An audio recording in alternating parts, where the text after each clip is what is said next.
कहने तो बड़ी बड़ी बातें थी, तो सुन लो आप, टंकी गिर गई, सब कुछ, और प्रेशर कहाँ था? अखबार में छपेगा, टेलीविजन पे आएगा।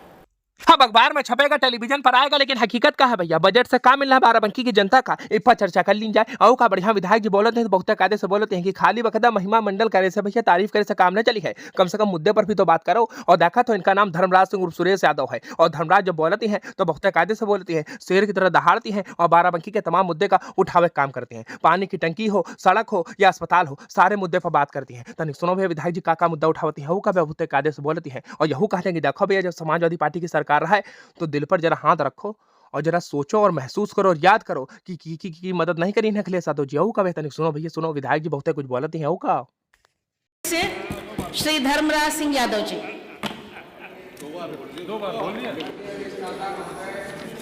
मैं आभार प्रकट करता हूं कि आपने मुझे बोलने का अवसर दिया। मैं 2026-27 के बजट भाषण पे बोलने का बोलिए मैं अपनी बात रखना चाहता हूं सदन में। माननीय अधिष्ठाता महोदय, भारतीय संविधान के अनुसार जनता के द्वारा चुनी गई सरकार को अपनी मर्जी माफिक योजनाएं बनाने का पूरा हक और अधिकार हमारा लोकतंत्र और हमारा संविधान और ये पूरा सदन देता है।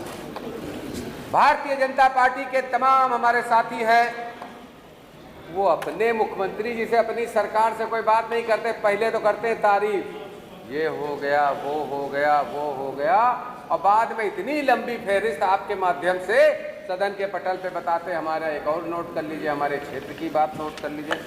मानवर, मैं किसी की निंदा करने के लिए नहीं खड़ा हुआ, लेकिन ये कहना मेरा दायित्व है। तमाम आवाम ने ये भरोसा और विश्वास करके मुझे यहाँ भेजा है कि हम जाएं और तमाम आवाम की जो धरातल पे परेशानियां हैं उनको नजर में रखते हुए यहाँ अपने सरकार से उसके लिए आपके माध्यम से बात रखने का काम करें। मान्यवर, ये भारी भरकम बजट, बहुत बड़ा बजट है मान्यवर, और ये सच बात है कि अब तक का सबसे बड़ा बजट। मान्यवर, बजट बड़ा है, लेकिन पीछे की बातों पे हम नहीं जाना चाहते, भविष्य की बात करना चाहिए। भूतकाल की बात करने का क्या मतलब? अभी आधा पैसा नहीं खर्चा पाया। बहुत से हमारे सदस्य हैं, माननीय सदस्य हैं, वो कहते इसमें इतने % नहीं खर्चा हुआ, उसमें इतने % नहीं खर्चा हुआ। मानवर, स्वास्थ्य के क्षेत्र में अगर देखा जाए तो सबसे बहुत बड़ा बजट होता है। और बहुत सारे अभी माननीय विधायक जी हमारे कह रहे थे कि हमने हर जनपद में एक मेडिकल कॉलेज बनाने का काम किया। माननीय अखिलेश यादव जी की सरकार में यहीं से बाराबंकी, आपका भी मानवर रास्ता उसे उधर से ही जाता है, बाराबंकी में ट्रामा सेंटर बनवाने का काम मैंने किया था। आज तक एक भी डॉक्टर नहीं हुए। 8 साल 9 साल आपकी सरकार को हो गए और आप करते बात मेडिकल कॉलेज। कभी जाके देखो अस्पताल में, चाहे सरकारी में जाओ चाहे प्राइवेट में जाओ, बजट कर लेने से, बड़ी बड़ी बातें कर लेने से आपको अच्छा तो लगेगा, अखबार में छपेगा, टेलीविजन पे आएगा, लेकिन गांव के गरीब इंसान से बड़ी बातें होती हैं कि हम मुख्यमंत्री कोष से देते हैं। हम लोग यहाँ झूठ बोलने के लिए नहीं आए। क्या लगता है कि कई बार कहिए तो रिकॉर्ड पेश कर दूं, टेबल कर दूंगा कि कहां कहां लिख के पात्र नहीं, जबकि जिलाधिकारी और तहसीलदार भेजता है कि हम ये पात्र हैं, हर तरह से पात्र हैं, लेकिन मुख्यमंत्री आर्थिक सहायता कोष में उसको पैसा नहीं दिया जाएगा। अगर हम कहें कि आयुष्मान कार्ड की बात, योजना बुरी नहीं है, कोई भी सरकार अपनी योजना अपनी मर्जी मुताबिक बनाती है, लेकिन आयुष्मान कार्ड में 3 दिन 2 दिन 4 दिन तक अस्पताल वाले कहते हैं अभी तुम्हारा ये कार्ड शुरू नहीं हुआ, जांच करवा लीजिए। मेरा नाम धर्मराज है मैम, मैं नहीं कहना चाहता कोई झूठ बात आपके बीच में। धरातल जमीन से जीत के सभी लोग आए। हम लोग पहले से विधायक पैदा नहीं हुए तो कोई मंत्री पैदा नहीं हुए थे।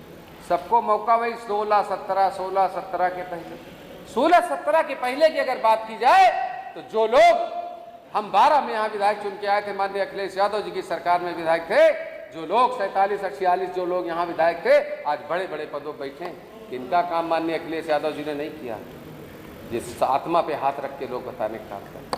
इसी प्रकार से तो देखा जाए, सड़कों की बात करो तो अधिकारी चुपचाप बैठ के कहते हैं साहब गड्ढा मुक्ति तो पैसा पेमेंट नहीं हुआ पिछला वाला, और बजट में मुझे दिखाई देता है इतने 1000 करोड़ 1.5 लाख करोड़ था। ये कहने की बातें हैं।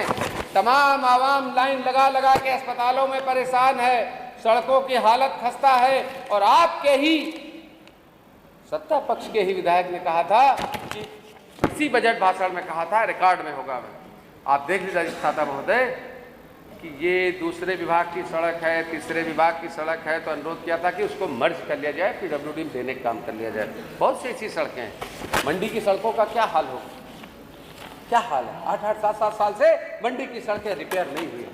इसी तरह से अगर देखा जाए तो कानून व्यवस्था की बात कर लीजिए। कानून व्यवस्था में एक दिन हमारे नेता सदन ने यहाँ पे जब बोला था कि समाजवादी पार्टी का एक नेता अयोध्या में, तो हम लोग के खुद यहाँ पे हम लोग को खुद शर्मिंदगी हुई थी कि हमारे नेता सदन कह रहे हैं तो मोहित खान का मामला कुछ न कुछ जरूर है, लेकिन कोर्ट ने साबित कर दिया। ये साबित करता है कि हम जात धर्म संप्रदाय के लफड़े में फंसे हुए हैं और हम पूरी तरह से लोकतंत्र की हत्या करना चाहते हैं। माननीय आज बुनकरों की बात की जाए, लोग कहते हैं माननीय अखिलेश यादव जी, माननीय मुलायम सिंह यादव जी ने कुछ नहीं किया। बुनकरों को बिजली माफ करने का काम माननीय मुलायम सिंह यादव जी की सरकार ने हुआ। नहरों की सिंचाई माफ करने का काम माननीय अखिलेश यादव जी की सरकार में।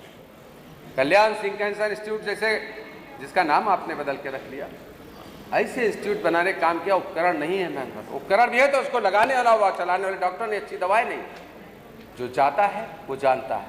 हम यहाँ सच बात कहेंगे, आपको बुरा लगे, मानवर सरकार को बुरा लगेगा, सच बोलेंगे, लेकिन अपने क्षेत्र किसी गरीब आदमी कल्याण सिंह में भेज के देखो क्या हालत है अस्पताल की कर दी आप लोगों ने। ये सरकार का एक सोच है कि हम दो ही कैटेगरी देश में और प्रदेश में रखेंगे, एक बहुत बड़ा अमीर और एक बहुत बड़ा गरीब। ये सोच के साथ ये सरकार पूरे देश में और प्रदेश में पूरी नफरत फैलाने का काम कर रही है। अगर हम देश की सरकार पे बोल दे तो अभी आपके पीठ से आदेश आएगा कि प्रधान वहाँ देश की सरकार के बारे में नहीं, प्रदेश के बारे में बोलो। लेकिन देश की सरकार की जाने कितनी तुलना वो तारीफें होती है। मानकर हवाई अड्डे बनने चाहिए, बने हैं, पहले भी थे। महंगाई हवाई जहाज की टिकट कितनी हो गई। इसी तरह देखा जाए तो स्वास्थ्य के क्षेत्र में हमारे स्वास्थ्य मंत्री जी अच्छे मित्र भी हैं, अच्छे सहयोगी भी हैं, और हम पे आशीर्वाद भी रहता है। दवाओं पे कोई नियंत्रण नहीं रह गया था। जिनकी मर्जी हो जितना पैसा ले ले, चाहे जितनी जो भी टैबलेट ले ले, जितना मर्जी दुकानदार रेट लगा रहा है। बहुत बहुत धन्यवाद। मैं अभी हमारा समय बाकी है। माननीय अध्यक्ष जी बहुत बहुत धन्यवाद। समाप्त करें। इसी प्रकार से देखा जाए बेरोजगारी इस तरह बढ़ी है।